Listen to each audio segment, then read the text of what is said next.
L'attitude du serviteur, elle nous est décrite dans un simple verset, au verset 7.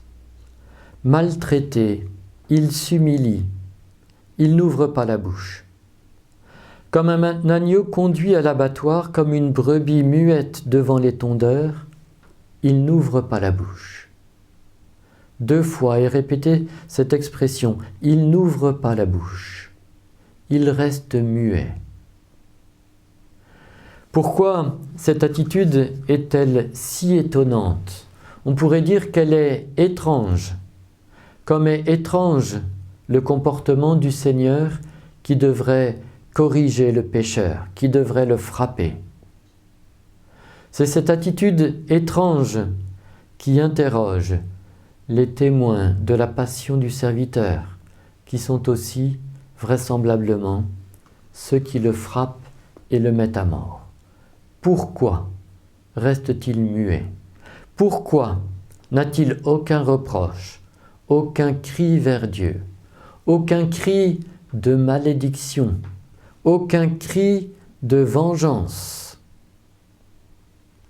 Il serait normal, naturel, que le pauvre qui subit l'injustice crie vers Dieu. C'est même ce qui est dit explicitement dans la loi de Moïse, au chapitre 22 du livre de l'Exode, lorsque, au verset 20 à 23, il est dit « Tu n'exploiteras pas l'immigré, tu ne l'opprimeras pas, car vous étiez vous-même des immigrés au pays d'Égypte. Vous n'accablerez pas la veuve et l'orphelin. Si tu les accables et qu'ils crient vers moi, j'écouterai leurs cris. Ma colère s'enflammera et je vous ferai périr par l'épée. Vos femmes deviendront veuves et vos fils orphelins. Israël sait bien que lorsqu'on crie vers Dieu dans la détresse, comme il l'a fait en Égypte, le Seigneur intervient. Il se met en colère et il rétablit la justice aux dépens de ceux qui commettent la violence et l'injustice. Au chapitre 4 du livre de la Genèse, nous est raconté le premier homicide de l'histoire de l'humanité, un fratricide, le meurtre d'Abel par son frère Caïn. Et le Seigneur dit, « Le sang d'Abel crie vers moi. » L'injustice appelle une intervention de Dieu, un châtiment. Pourquoi le Seigneur ici ne réagit-il pas?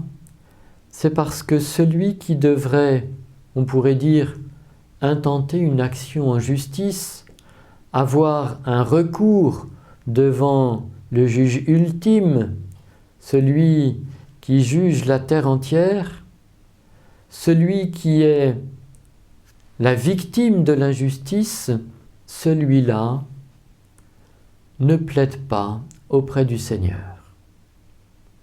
Il s'en remet au Seigneur pour qu'il défende sa cause de la manière qui lui semblera la meilleure.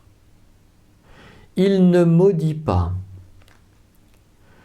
Nous avions vu comment Jérémie, dans son ministère auprès d'Israël, était lui aussi, comme le serviteur, découragé, épuisé de rencontrer sans cesse la contradiction, d'être méprisé, d'être menacé de mort.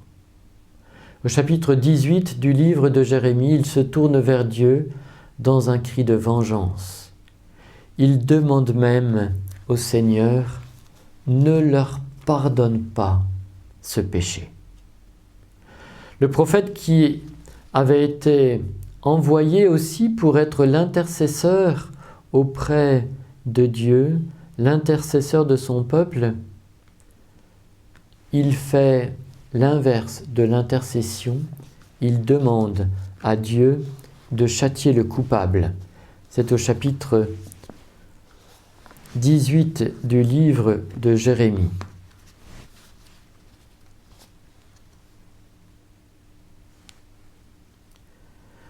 Seigneur, Toi, tu connais tous leurs desseins de mort contre moi. Ne recouvre pas leurs fautes, n'efface pas leurs péchés devant toi. Fais-les trébucher en ta présence, agis contre eux au temps de ta colère.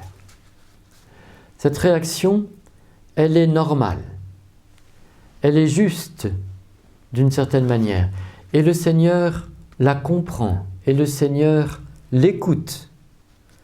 Tant de psaumes nous disent ce désir de justice.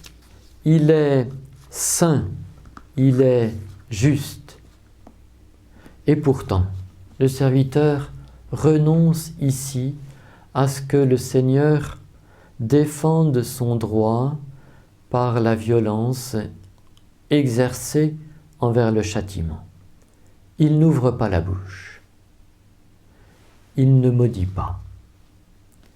Et c'est cette attitude étrange qui est une ultime invitation à l'écoute. C'est l'irruption brutale d'un silence dans le vacarme des insultes, du mépris. L'irruption du silence peut être comme un cri silencieux.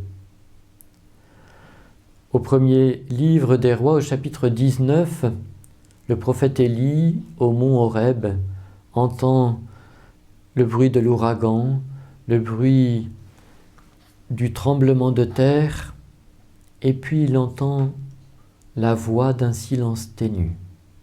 Et tous ses sens sont en éveil. Il comprend qu'il va se passer quelque chose. Le silence l'a interpellé. Le silence du serviteur interroge ceux qui le voient être conduit vers sa passion sans un mot de haine, sans un mot de reproche. Et c'est ce silence qui provoque leur prise de conscience.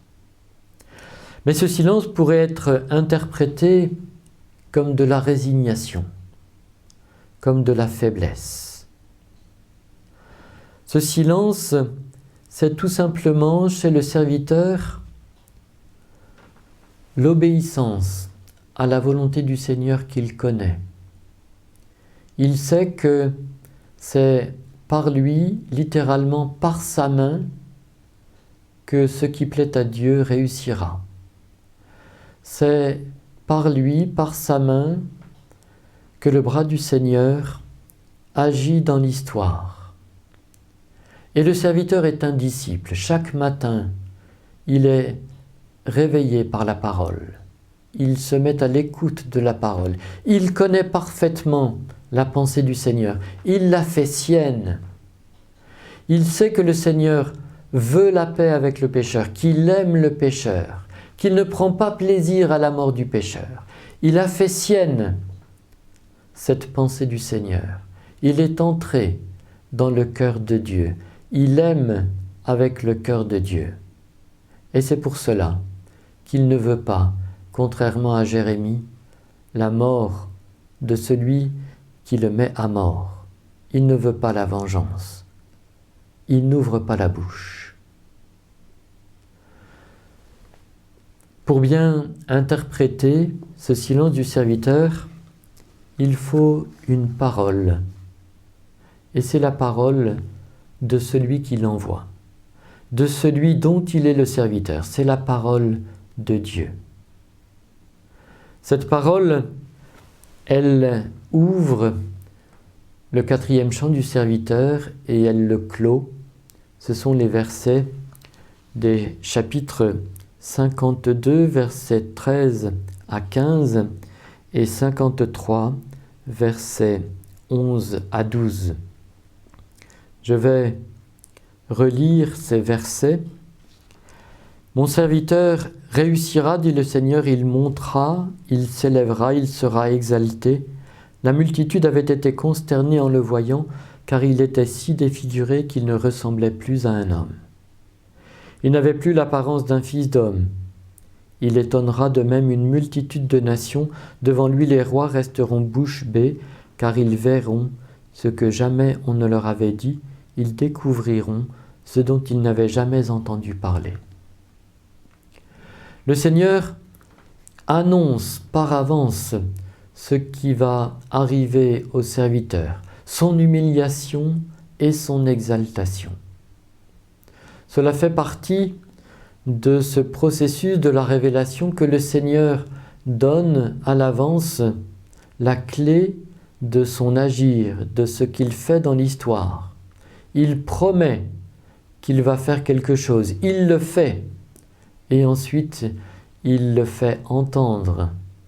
Et ceux qui ont été plongés au cœur de cet agir sont les témoins de ce que le Seigneur fait, et ils peuvent le proclamer à leur tour, l'annoncer. Le Seigneur annonce l'humiliation et l'exaltation du serviteur. Il est exalté, élevé. Ce sont les mêmes mots qui sont utilisés pour décrire la vision d'Isaïe dans le temple au chapitre 6. Le Seigneur est exalté, élevé sur son trône. Le serviteur va être élevé auprès de son Dieu. Il va être exalté. Cette exaltation sera le signe qu'il est bien le serviteur, qu'il n'est pas frappé par Dieu, qu'il réalise la pensée de Dieu, que cette humiliation n'est pas quelque chose qui est en dehors du dessein de Dieu, puisqu'elle est récompensée par une exaltation. Et ce dévoilement va provoquer la stupeur de la multitude. Cette multitude qui comporte des rois. Les rois eux-mêmes seront dans la stupeur, ils resteront bouche bée. Ces rois entourés d'une multitude de conseillers. On les voit dans le livre d'Isaïe, ces sages qui se prétendent sages. On les voit autour du roi d'Israël, mais on les voit aussi autour du roi d'Égypte. Ces conseillers qui doivent interpréter la pensée des dieux dans la société de l'Antiquité. Ces conseillers qui doivent expliquer le cours de l'histoire. Ils sont sans voix et ils laissent les rois qu'ils conseillent sans voix. Cette stupeur, c'est la faillite de la sagesse humaine devant la folie de la pensée de Dieu, de l'amour de Dieu. Saint Paul nous parlera dans la première épître aux Corinthiens au chapitre 1 de cette sagesse de Dieu qui est déconcertante et qui est considérée comme une folie par les hommes, de cette faiblesse qui est puissance de Dieu. Elle laisse sans voix ceux qui sont témoins. Au mutisme du serviteur répond le mutisme des foules qui le regardent, et c'est le moment où elles peuvent s'interroger. C'est le moment du recul. Il n'y a plus de réponse toute faite, il n'y a plus de réponse évidente devant cette énigme du silence du serviteur. Il faut s'interroger. Et la clé de ce silence nous est donnée plus loin, lorsque le Seigneur reprend la parole après, on pourrait dire, la confession du groupe qui s'exprime en nous. Par suite de ces tourments, il verra la lumière, la connaissance le comblera, le juste, mon serviteur, justifiera les multitudes, il se chargera de leurs fautes. Pourquoi, comment le juste peut-il se charger de la faute des pécheurs? Faut-il penser que le Seigneur va considérer que l'innocent est coupable et qu'il va faire porter le châtiment des vrais coupables sur celui qu'il a déclaré de façon arbitraire coupable? il se chargera de leurs fautes. Le Seigneur a fait retomber sur lui nos fautes à nous tous. Est-ce le comble de l'injustice? Au contraire. Le juste va justifier les multitudes en leur permettant de se tenir à nouveau devant celui qu'elles ont offensé. Le coupable redevient juste lorsqu'il a éteint la dette de sa faute, la dette du châtiment, la dette de la réparation. Pour qu'un coupable puisse reprendre une vie sociale normale, avoir à nouveau des relations normales avec son entourage, il faut qu'il ait reconnu sa faute. Il faut qu'il se soit reconnu coupable. En dehors de cela, il n'y a rien de possible. Mais il faut aussi qu'il ait payé pour sa faute, ou au moins qu'il ait réparé le dommage commis. La loi d'Israël nous donne toute une liste de dommages de réparation lorsque, comme c'est tout à fait normal dans la vie sociale, il y a eu des injustices ou simplement des erreurs commises et des dommages causés. Alors pour rétablir la justice, on va réparer le bœuf qui est tombé dans une citerne qui n'avait pas été bouchée correctement. Une citerne creusée dans la terre et qui n'avait pas été bouchée, on va devoir réparer le dommage, racheter un autre bœuf ou peut-être donner une double compensation. Ici, le dommage a été causé au Seigneur. Celui qui manifestait l'amour du Seigneur, qui donnait la parole du Seigneur, qui manifestait le droit au nom du Seigneur, a été mis à mort. Le rejet du serviteur, c'est le rejet de Dieu. Et l'offense est incommensurable. C'est le Dieu tout-puissant, c'est le Dieu créateur. C'est le Dieu devant qui il faut se prosterner. Et on le provoque en face, en mettant à mort son serviteur. Comment réparer? C'est le Seigneur lui-même qui va mettre la réparation, le geste réparateur, dans la main des pécheurs. Lorsque le serviteur décide de ne pas crier vengeance, il offre sa souffrance comme un acte d'amour envers ceux qui le mettent à mort et envers celui qui l'envoie comme serviteur. Il fait de sa vie une offrande, un sacrifice de réparation. C'est au verset 10. Broyé par la souffrance, il a plu au Seigneur. S'il remet sa vie en sacrifice de réparation, il verra une descendance, il prolongera ses jours. Dans la liturgie d'Israël, il y avait des sacrifices prévus lorsqu'un sacrilège avait été commis, lorsqu'on s'était emparé d'un bien qui appartenait au Seigneur, par exemple, lorsqu'on avait fait quelque chose qui était répréhensible aux yeux du Seigneur, il était possible de rétablir la relation en offrant un sacrifice de réparation. C'est au chapitre 5 du livre du Lévitique.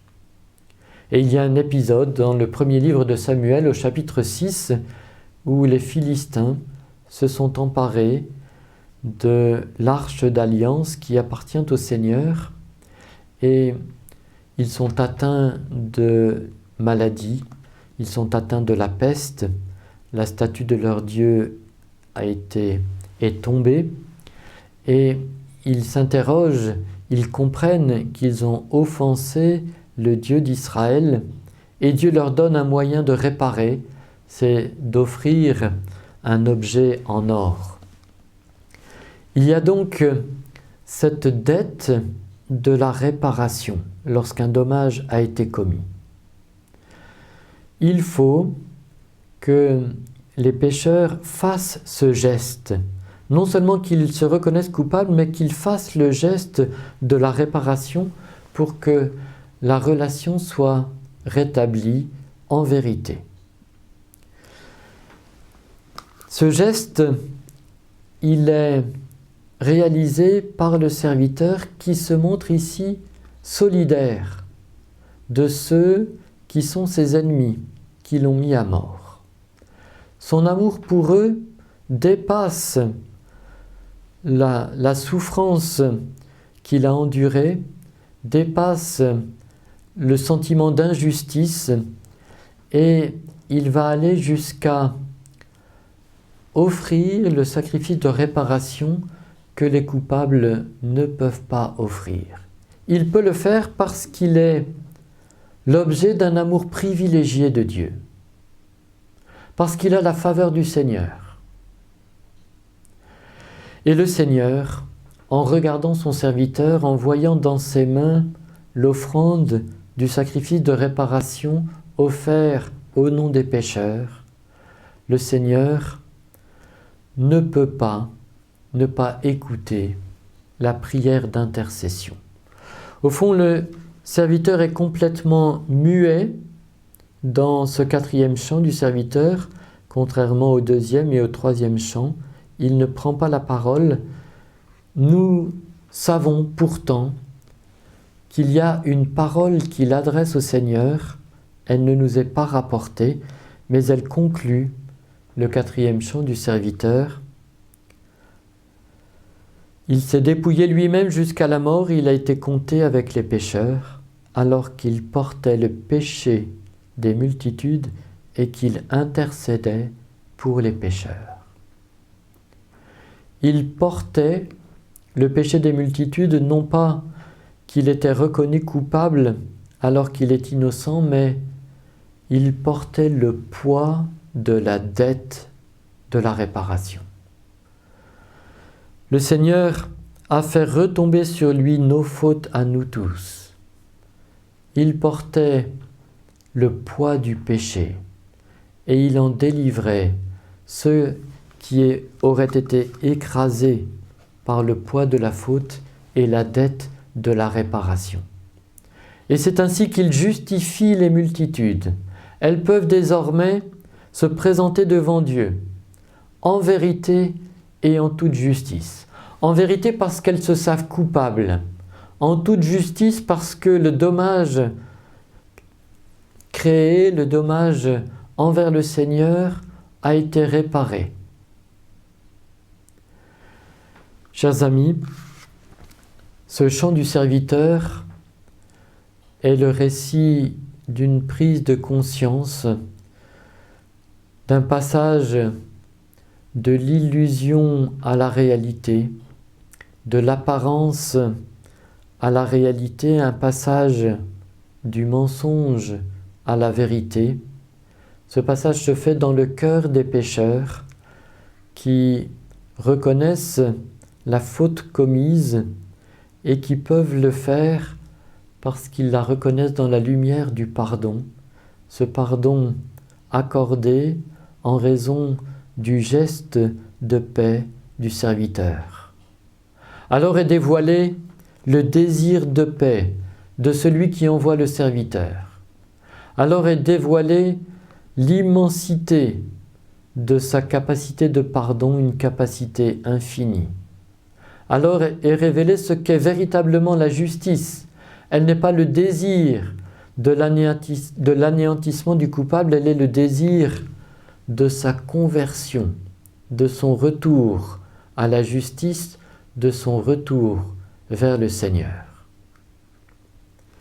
Ce 4e chant du serviteur est très présent dans le Nouveau Testament. Jésus va annoncer sa passion en disant « Il faut que le Fils de l'homme soit livré aux mains des pécheurs et le troisième jour il ressuscitera. Le quatrième chant est cité explicitement dans l'Évangile selon saint Jean, en conclusion du récit du ministère de Jésus et de la non-foi d'un grand nombre de ceux qui ont entendu et vu le Christ. L'évangéliste cite explicitement cette phrase « Qui a cru ce que nous avons entendu, le bras du Seigneur, à qui s'est-il révélé ?» C'est un tournant dans l'Évangile après le chapitre 12 où est cité ce verset du quatrième chant, va commencer la Passion et le chant du serviteur est la clé pour comprendre la Passion de Jésus, son silence devant les grands prêtres, son silence devant Pilate, son silence devant Pierre qui l'a renié, ce regard douloureux et silencieux de Jésus adressé à Pierre. Le silence de Jésus dans sa passion fait que, après sa mort, après le coup de lance donné par le centurion, l'évangéliste témoin de la scène cite ce verset du livre de Zacharie qui est déjà dans l'Ancien Testament un commentaire du quatrième chant du serviteur. Ils regarderont celui qu'ils ont transpercé. Ce regard sur celui que nous avons transpercé, c'est le regard que nous aurons au cours de la liturgie de la Passion, après avoir entendu le chant du serviteur. La croix va nous être présentée par 3 fois. Nous serons invités à l'acclamer, à la vénérer, à nous mettre à genoux devant cette croix. Nous serons invités à venir la vénérer. Regardons celui que nous avons transpercé, prenons conscience dans la même lumière, à la fois de notre péché et de l'immensité du pardon du Seigneur. Une parole a éclairé la prise de conscience des pécheurs. Une parole est aussi ce qu'ils sont invités à transmettre après avoir vécu cette prise de conscience. Nous pouvons comprendre, et je terminerai par là, la phrase « Qui a cru ce que nous avons entendu ? Le bras puissant du Seigneur, à qui s'est-il révélé ?» Nous pouvons la comprendre aussi comme étant « Qui aurait cru ce que nous avons à dire ?» Le mot qui est rendu dans les traductions par « ce que nous avons entendu » est un nom qui désigne ce qui est à entendre. Parfois, il est utilisé pour désigner une nouvelle qu'on communique, une rumeur qui se répand. C'est littéralement ce qui est entendu. Qui a cru ce que nous avons entendu? Qui croira ce que nous ferons entendre?